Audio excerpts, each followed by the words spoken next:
I've been a lot of other places in Colorado. They're all beautiful, but there's something very, very special about this mountain town. And wow, just what is also welcoming. And you know, it just gives me a little ammunition when I go home, because my dad is 85 now, and he has always been and still is a jock. And you know what that term is slang for someone who can do anything physical. He's very, very athletic.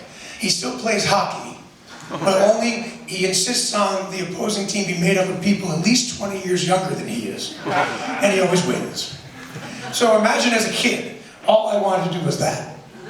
As soon as I heard the entertainer, I was over there trying to figure it out. Hey son, let's go out and throw a frisbee. Oh, I'd love to, Dad, but I'm doing some stuff here. Well, let's go jogging. Well, you know, I'm busy over here. Don't play that thing, boy, that's for sissies. Only sissy boys play the piano. Now, you ought to talk to Martin Spitznagel. What? Anyhow, and all the rest of it too.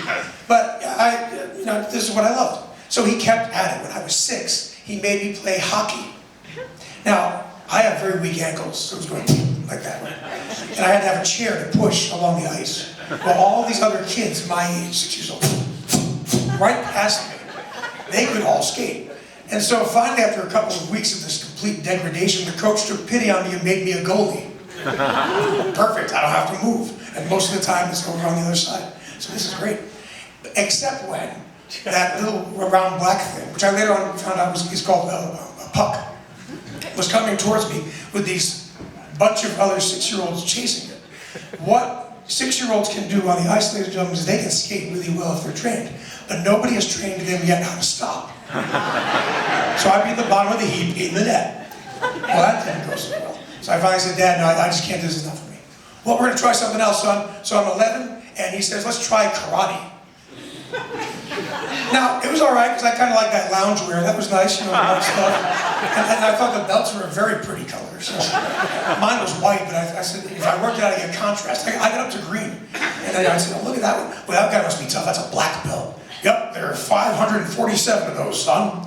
I said, oh, what number are you? 548. Okay. So I was doing okay with it until I saw the instructor with his bare hand chop through 3 pieces of wood this thick.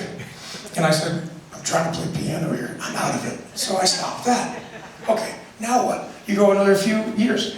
Son, you're tall and you're fast and you're big. I bet you'd be a great intramural football player. Okay, great. He was right. I was so good at catching that ball, and I was faster than the other kids. And I made more goals than anyone else, and always for the other team. So that, again, total humiliation. 2 years later, he's desperate now. You know, you're very fast, you could do track. Look, it's an oval, you can't get lost. Just start and keep going until they tell you to stop. And that would have been okay, except I'm ADHD and there might be a pretty flower I'm seeing. I'd stop, oh, they're all running by me. Or my little crush, Mary Jane, in the bleachers. Oh, hi, Mary Jane, yeah, I'll be done in a while. You know, they're all running by me. That didn't work. His last resort, ladies and gentlemen, was basketball. He said, you know what, Jeff, I'm going to take you to a special game. I know you like the fast action, the high scoring. Well, this one is comedy as well. I know you enjoy humor. So I'm going to take you to an exhibition game of the Harlem Globe Trotters. And I did enjoy that game. It was an amazing game. I still remember every moment of it. And when we got home, he said, son, I have a surprise for you. In the backyard, I have put up a basketball, what's that thing? Hoop, yeah. Is it a net? Not a net for the cello. I'm going to do this, I don't know. Oh yeah, let's shoot some hoops. That's what he said. I said, Dad, I sure would love to. But I'm going to be busy for a while. Why is that, son? I said, because there's a song that they were playing throughout the whole game, and I need to go learn it.